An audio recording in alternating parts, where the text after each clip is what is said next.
Autoline Daily is brought to you by Bridgestone, passion for excellence. Here are today's top headlines. June sales in the American market look promising. Toyota's credit rating gets cut, and Germany turns down Porsche's request to borrow money. Up next, we'll be back with the news behind the headlines.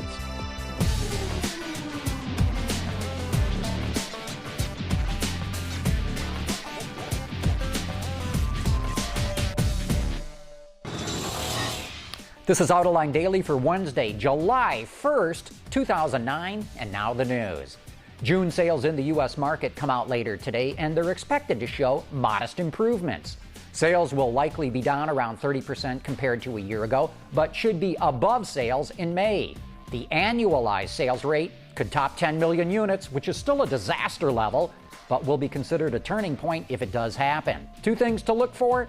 Sales at Pontiac and Chrysler could be up significantly, but that's because of blowout sales at dealerships that are closing and have to clean out their inventory. Bloomberg reports that Toyota's credit rating was cut 2 levels by Fitch Ratings. Toyota expects to lose $5.7 billion this year. Bloomberg quotes a Fitch analyst who says Toyota is reacting slower to the crisis than its rivals and could face another downgrade if its performance does not improve. Okay, we finally have a date for the Cash for Clunkers program in the U.S. It starts July 23.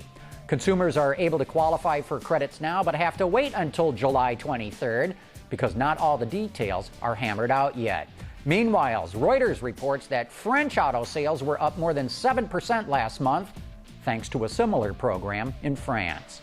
In an interview with Bloomberg, Fiat's and Chrysler's CEO, Sergio Marchionne, says Chrysler's cash burn rate has slowed since emerging from bankruptcy.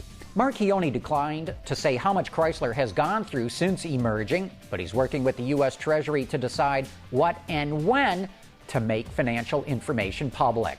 Last year, Chrysler burned through nearly $10 billion in cash. Autoblog reports that Porsche's loan request from the German State Bank, KfW, for about 1.75 billion euro, or about $2.45 billion, has been denied. The company has 9 billion euros in debt and seems to be running short of cash. Porsche is also looking for money from the Arab Emirate of Qatar. Wards reports that Kia will introduce a version of Microsoft's in-car infotainment system next year. It's expected to be very similar to Ford's Sync.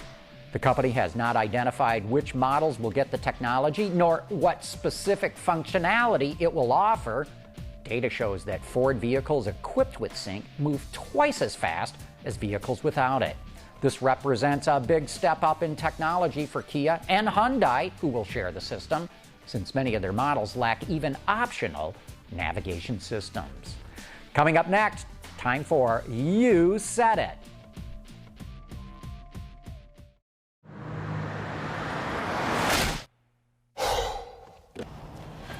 Changing tires out here could be dangerous, but with these tires, I don't need to worry.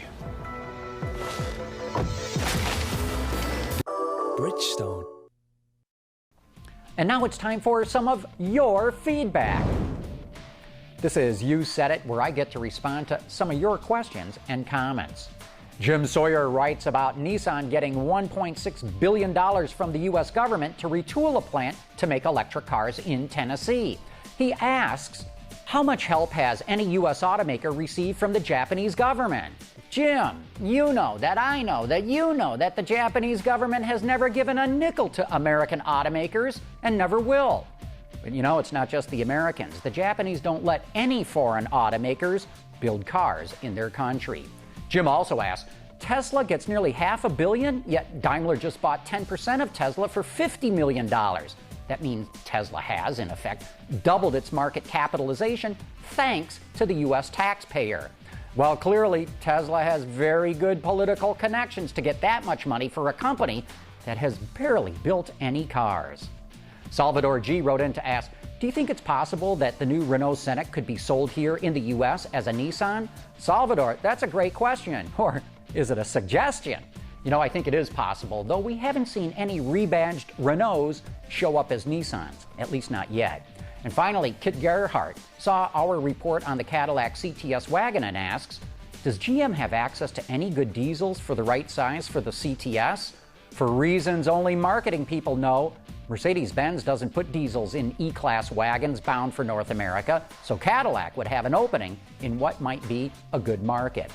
Kit, except for the German automakers selling cars in the U.S. market, everyone else is backing off diesels for now. GM, Ford, Toyota, Honda, and Nissan have all canceled plans for diesels in the American market.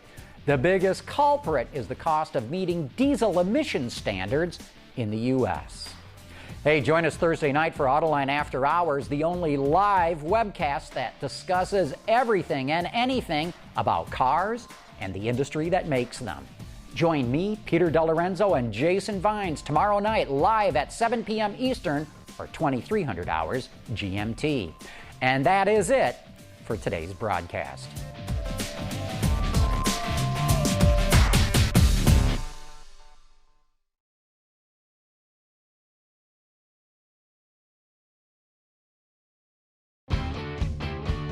Visit our website for even more great content all week long. Autoline Extra, Dawn's Journal, podcasts, and even more. So click over and get the inside view at AutolineDetroit.tv.